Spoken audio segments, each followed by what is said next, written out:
Good morning, good afternoon, or good evening, no matter what time of the day or night. I'm still just as glad you stopped by the channel. Thank you ever so much. This is the Social Gospel Channel, all part of the Social Gospel Worship and Learning Center, a faith-based online community headquartered in Atlanta, Georgia. I'm your pastor, Minister Paul J. Bern. That's Bern with an E. For this Sunday message, I'm going to title this Christian Hypocrisy in Washington, D.C. This, as you will see in a minute, is a scathing indictment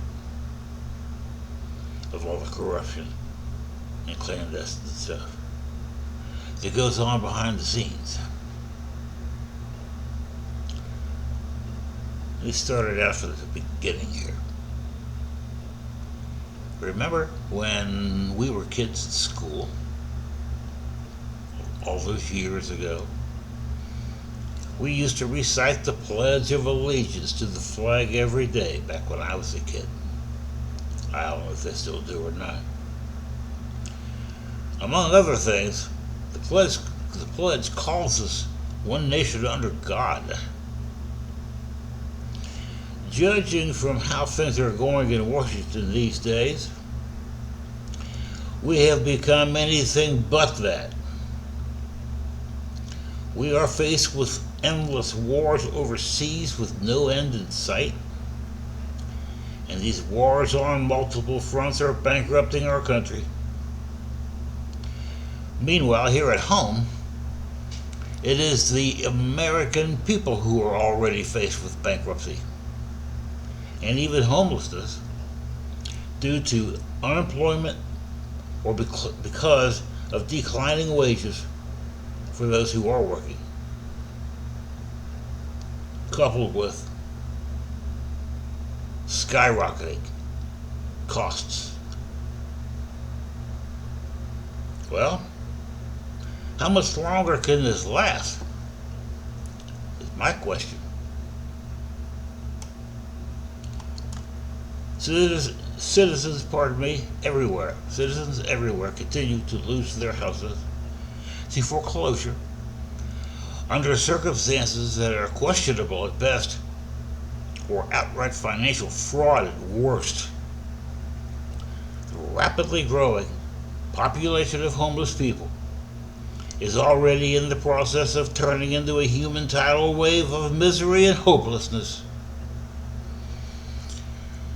You can be sure that at some point in the fairly near future, this human tidal wave of despair will turn into one of rage once we realize that the United States government policies are what got them where they're at in the first place. One established fact: shelter is a basic human right. Here in Atlanta, where I live, the homeless population on any given day averages, it fluctuates from between around 10,000, between about 3,000 on the low end to as much as 10,000 on the high end. That only mainly happens in the wintertime. Of which half or more are children. This is a gross social injustice, particularly considering that it is happening in what is allegedly the richest country in the world. Even the cavemen lived in caves tens of thousands or hundreds of thousands of years ago. So it is accurate to say that they had it better than the homeless folks do today. It is a basic human right to have a roof over your head. Shelter is not a privilege. Throwing men, women, and children out into the elements because they can no longer pay their rent or mortgage is nothing short of barbaric.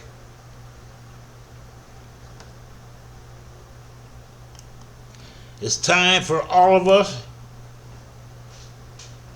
to wake up and smell the coffee.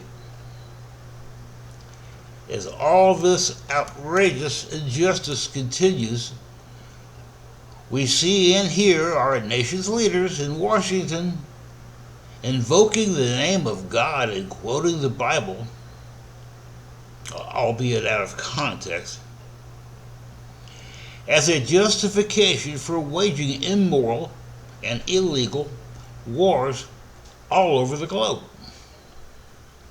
Many of these wars are of the clandestine variety, meaning the U.S. taxpayers who are unknowingly funding their illegal activities have been clueless as to what's been going on, but thanks to the internet and computer technology, particularly social media and the alternative news media, people are rapidly waking up to what's been going on, and this is happening on a global scale.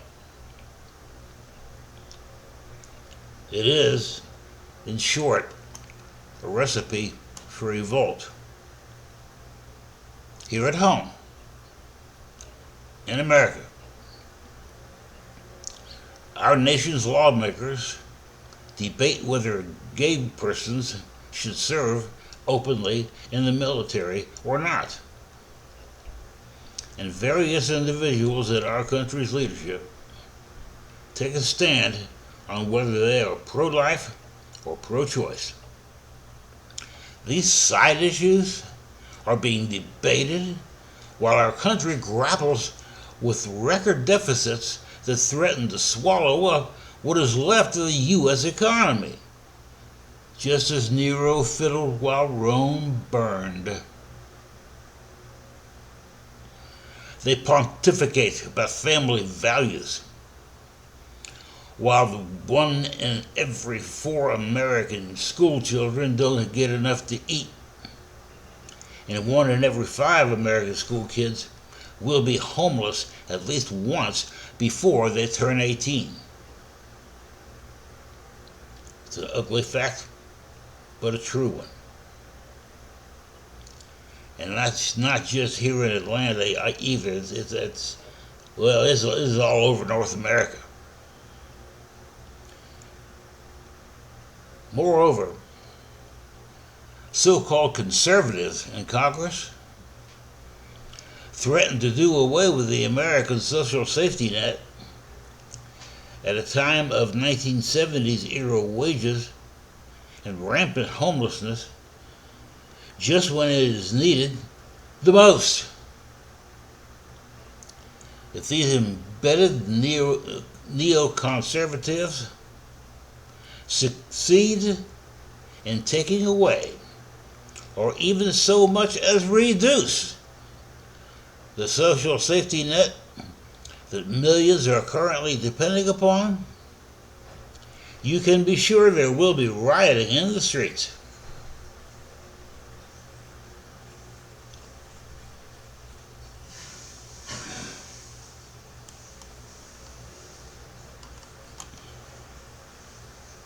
Picking on the big guys, but never little people.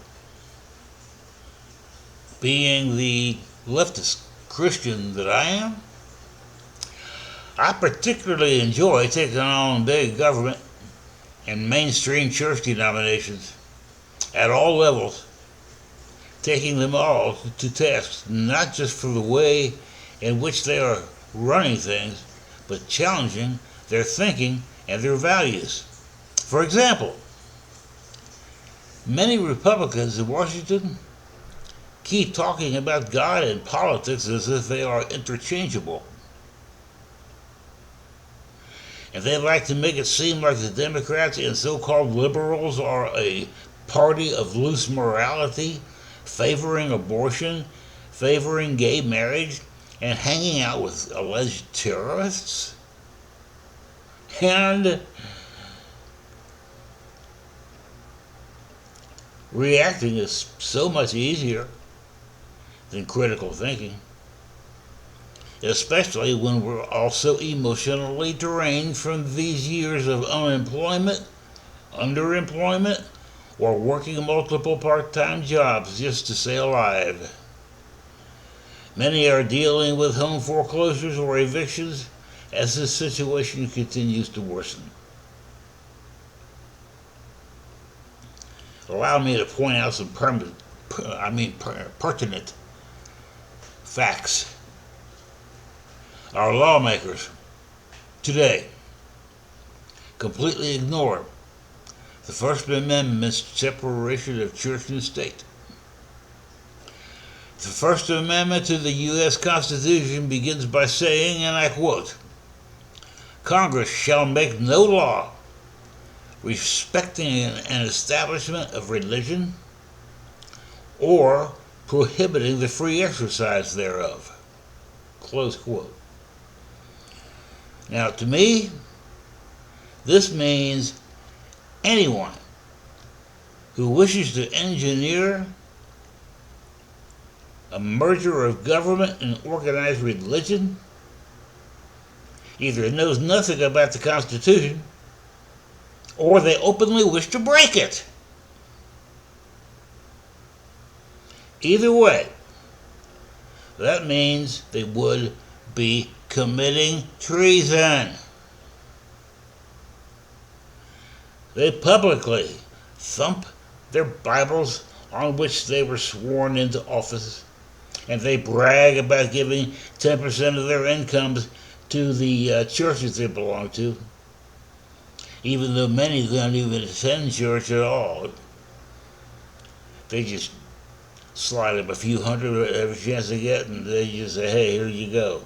Peace. See you next time." That's not going to church. Many don't attend church at all, and they make sure they're seen praying, whether it be in church, in public, or on TV. Now, here's what Jesus said.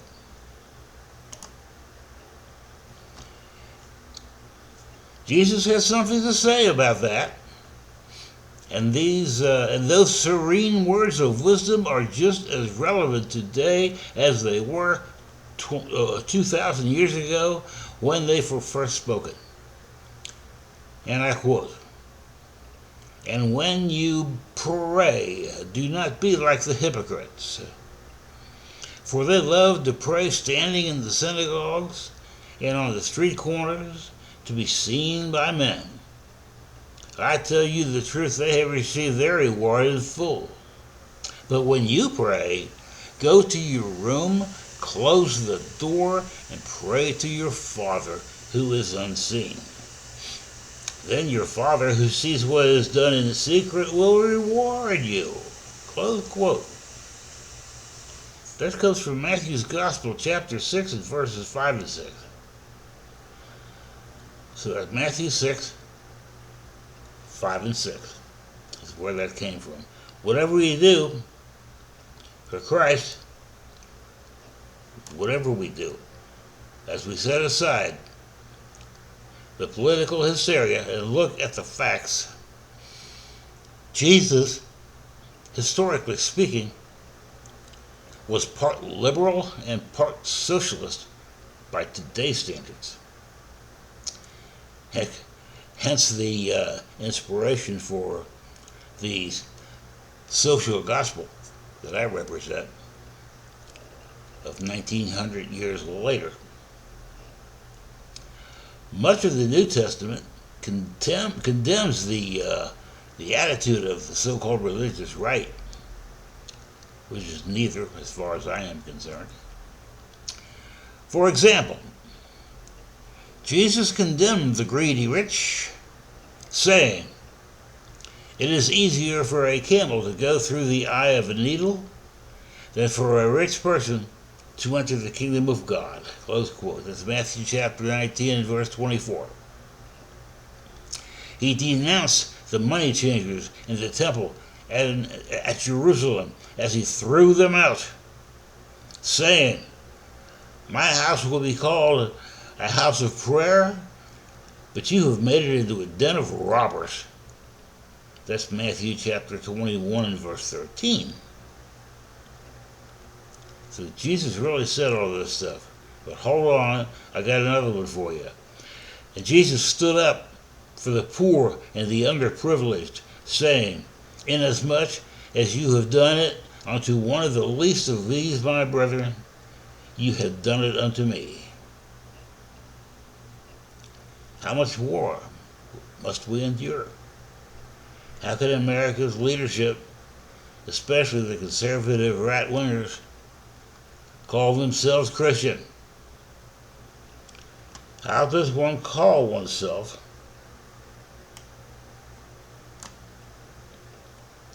a follower of Jesus Christ as they hold the unemployed, the disabled, and retired pensioners hostage while fighting for no more tax cuts for the rich? They don't care about us. They don't care if we know it or not, either. We the people, America's middle and working classes, need not tolerate what amounts to being openly insulted. We can and should fight back. Who is with me today? I'm just one disabled man. All I can do is write and record from right here in my apartment and post on Medium and YouTube. So I need all you able-bodied people to please get out of the streets and protest or do something more if you can. Our situation here in America is rapidly becoming intolerable. It's on us to correct this glaring problem, everybody. It's up to us, the American people, to turn this mess around.